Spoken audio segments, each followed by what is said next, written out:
Students, आज हम class 8th का चैप्टर नंबर 5 साउंड हमारे चैप्टर का नाम है, उसको आज हम पढ़ेंगे। आप लोग अपनी बुक निकालिए और उसको मेरे साथ साथ रीड भी करेंगे और इसको साथ में हम समझते जाएंगे। साउंड, तो चैप्टर का नाम क्या है? साउंड। स्टार्ट करते हैं। How do you come to know that a period is over in your school? ये बोलते हैं कि आपको कैसे पता चलता है कि आपके स्कूल में पीरियड ख़त्म हो गया है। स्कूल में जब पीरियड ख़त्म होता है तो क्या होता है? You come to know easily that someone is at your door when he knocks और you hear the sound of door bell. बोलते हैं कि हमें कैसे पता चलता है कि जब हमारी क्लास चल रही होती है तो कोई ना कोई दरवाजे पे आ जाता है, दरवाजे को क्या करता है? खटखटाता है, नॉक करता है, या फिर दरवाजे के ऊपर अगर कोई बेल लगी हो तो वो बेल को बजाएगा। तो हमें पता चल जाता है कि वो इसलिए आया है क्योंकि हमारा पीरियड ख़त्म हो गया है। Most of the time you can make out that someone is approaching you by just hearing the foot steps. अब ये बोलते हैं कि कभी कभी हमें पता चल जाता है कि कोई हमारे नज़दीक आ रहा है, तो हम उसके क्या फुट स्टेप, पाँव की आवाज़ को ही सुन के ये पता लगा सकते हैं कि कोई हमारे नज़दीक आ रहा है। ओके, तो ये सारा किसकी वजह से हो रहा है? कि हम आवाज़ को सुन के ही ये सारा एहसास कर सकते हैं कि ये कोई हमारे पास आ रहा है। You might have played a game called hide and seek. बोलते कि आपने कभी एक गेम होती है जिसको हम बोलते हैं hide and seek. In this game a person is blindfolded and has to catch the remaining player. देखो, एक हमारी गेम है जिसको हम बोलते हैं hide and seek. Hide and seek में क्या होता है कि एक पर्सन को हम या एक इंसान को हम क्या करते हैं, उसकी आंखों पे पट्टी बांध देते हैं, फिर इसको बोलते हैं कि आप बाकी वाले जो आपके फ्रेंड्स हैं, दोस्त हैं, उनको पकड़ने की कोशिश करो। ठीक है। How is the blindfolded person able to guess which player is closer to her. अब बोलते हैं कि जब किसी की आंखों के ऊपर पट्टी बांध दो तो वो उसको बिल्कुल भी दिखाई नहीं देगा, तो वो फिर किस तरह से बाकी प्लेयर्स को ढूंढता है। तो यही हमारा टॉपिक है कि वो किस तरह से ढूंढेगा। तो वो किस तरह से ढूंढेगा? साउंड को पहचान के, ठीक है, आवाज़ को पहचानेगा। तो उसी तरह से उसको पता चल जाएगा कि कौन इंसान किस तरफ जा रहा है या किस तरफ खड़ा है। ओके। अब साथ ही में क्या है, ये बोलते हैं sound play an important role in our life. जो आवाज़ है, साउंड मीन आवाज़, वो हमारी लाइफ में बहुत ही अहम किरदार निभाती है। It help us to communicate with one another. ये कम्युनिकेट करने में मदद करती है, एक दूसरे के साथ बातचीत करने में, ठीक है, मैसेज पहुंचाने में हमें मदद करती है। कौन? Sound. We hear a variety of sound in our surrounding. बोलते कि हमारे आसपास, हमारे माहौल में, हमारे आसपास, हमारे जितने भी आगे पीछे है, वो बहुत सारी साउंड्स होती हैं। ठीक है, हमारे गली में, मोहल्ले में, ठीक है, स्कूल में बहुत सारी साउंड्स होती हैं।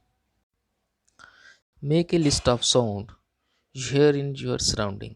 एक लिस्ट बनाएं, जो कि आपके आसपास कुछ आवाज़ें हो रही हैं उनकी एक लिस्ट बनाएं और बताएं। In the music room of your school you hear the sounds made by musical instrument. बोलते कि अगर आपके स्कूल में म्यूज़िक रूम है, यहाँ पे म्यूज़िक वाली चीज़ें होंगी, तो उन चीज़ों की एक लिस्ट बनाएं, कौन कौन सी म्यूज़िक वाली चीज़ें हैं। बोलता कि the sound made by the musical instrument. बहुत सारे म्यूजिकल इंस्ट्रूमेंट है जो साउंड बनाते हैं। सबसे पहले फ्लूट, तबला, हारमोनियम। फ्लूट होते जिसको हम बांसुरी बोलते हैं, तबला होता है, और हारमोनियम यहाँ पे दिखाया गया है। ठीक है, तो ये हमारा तबला है, ठीक है, ये हारमोनियम है, और ये हमारी बांसुरी है। ठीक है, तो अब ये बोलते हैं कुछ ये इंस्ट्रूमेंट हैं जो बहुत सारी साउंड्स निकालते हैं। तो इसी के साथ बोलते हैं how is the sound produce. अब पहला क्वेश्चन है कि साउंड प्रोड्यूस कैसे होती है। How does it travel from one place to another. Sound एक जगह से दूसरी जगह कैसे पहुंचती है। ठीक है, फिर क्या, how do we hear sound, और हमें साउंड सुनाई कैसे देती है ना। क्वेश्चन आते हैं कि साउंड प्रोड्यूस कैसे होती है, वो एक जगह से दूसरी जगह पे कैसे जा रही है, और फिर हमारे कानों को हम किस तरह से साउंड को महसूस करते सुन सकते हैं। Why are the some sounds louder than the other, बोलते कि कुछ आवाज़ें होती हैं वो बहुत ज़्यादा होती, लाउड होती हैं, बहुत तेज़ होती है, दूसरी आवाज़ों से कुछ आवाज़ें कम तेज़ होती हैं। We shall discuss such questions in this chapter, तो इस चैप्टर में हम क्वेश्चंस जो हमारे दिमाग में आ रहे हैं, जो उस बुक में बोल रहे हैं, उन्हीं को हम डिस्कस करेंगे। ओके, तो फर्स्ट हमारी है 5.1, sound is produce by A vibrating body. ये बोलते कि साउंड तभी प्रोड्यूस होते हैं जब कोई बॉडी वाइब्रेट करती है। ठीक है, वाइब्रेशन जैसे फ़ोन के बीच वाइब्रेशन होती है, उसी तरह से ये बोलते कि साउंड कब प्रोड्यूस होती है, जब कोई बॉडी क्या करेगी, वो वाइब्रेट करेगी। Okay, touch the school bell when not in the use, what do you feel? Again, touch it when producing sound, can you feel it vibrating? बोलते कि आपके स्कूल में अगर बेल है, ठीक है, तो उसको पहले आपने टच करके देखना है। ठीक है, फिर उसी बेल को तब टच करना है जब उसको हम क्या कर रहे हैं, आवाज़ कर रहे हैं, ज़ोर से मार रहे हैं। तो हमने दोनों में महसूस करना है कि जब बिना आवाज़ किए हम उसको टच कर रहे हैं, लेकिन जब हमने उसको बीट किया, हम आवाज़ करके उसको टच करें, तो दोनों में क्या फ़र्क आएगा। बोलते कि क्या आपको वाइब्रेशन महसूस होती है, तो ये तो पक्की बात है कि जब हमने उसको ऐसे ही टच किया है, बिना उसको ज़ोर से मारे हुए, बिना मार के टच किए, तो तब कोई भी वाइब्रेशन नहीं। लेकिन जब हम बेल को क्या करेंगे, चोट लगाएंगे, थोड़ा सा ज़ोर से टास जिसको हम बोलते हैं कश्मीरी में लगाएंगे, तब उसमें क्या होगी, थोड़ी सी वाइब्रेशन होगी। ठीक है, फिर ये बोलते हैं कि अब इसी को करने के लिए, समझने के लिए एक्टिविटी 5.1 है। यहाँ पे ये क्या है,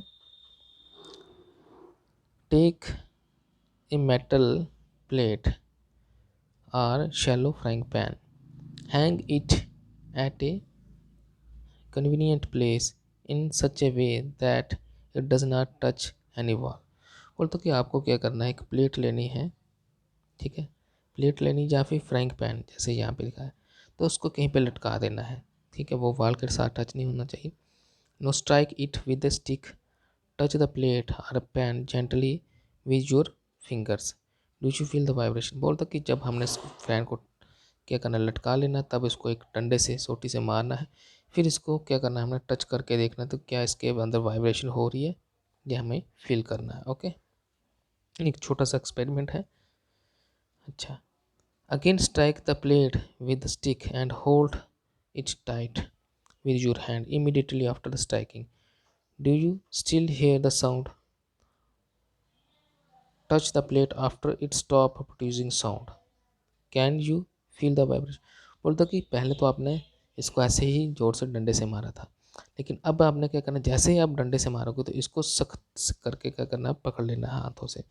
तो जब हम इसको टास करेंगे, जोर से मारेंगे, उसी टाइम पे हमने इस फ्राइंग पैन को पकड़ लेना है। तो क्या उतनी आवाज़ में साउंड आएगी, नहीं। पहले इसको हमने ही पकड़ रहे थे, साउंड क्या कर रही थी, वाइब्रेशन के जरिए बाहर निकल रही थी। लेकिन जैसे ही हम दूसरी बार हमने इसको मारा, लेकिन मारते ही हमने इस फ्राइंग पैन को पकड़ लेते, तब साउंड जो निकल रही थी वो क्या निकल रही थी, कम निकल रही थी। ठीक है, तो ये एक छोटी सी एक्टिविटी बताई है। अच्छा, अब एक्टिविटी 5.2 क्या है, इसके बारे में हम कल पढ़ेंगे कि 5.2 में क्या क्या बोला गया है। ठीक है, तो आप लोगों को यहाँ तक रीडिंग करना है मेरे साथ, जो भी हमने देखा है तो उसको रीडिंग करना। आपको क्या देखना, दूसरा कि ये जो इंस्ट्रूमेंट है, म्यूज़िक इंस्ट्रूमेंट है, इनके बारे में जानकारी होनी चाहिए। इसको हम तबला बोलते हैं, हारमोनियम बोलते हैं, ये हमारा सितार है, और ये क्या है, फ्लूट, जिसको हम बांसुरी बोलते हैं। तो इसी चैप्टर को हम कल फिर से कंटिन्यू करेंगे। Thank you, have a good day.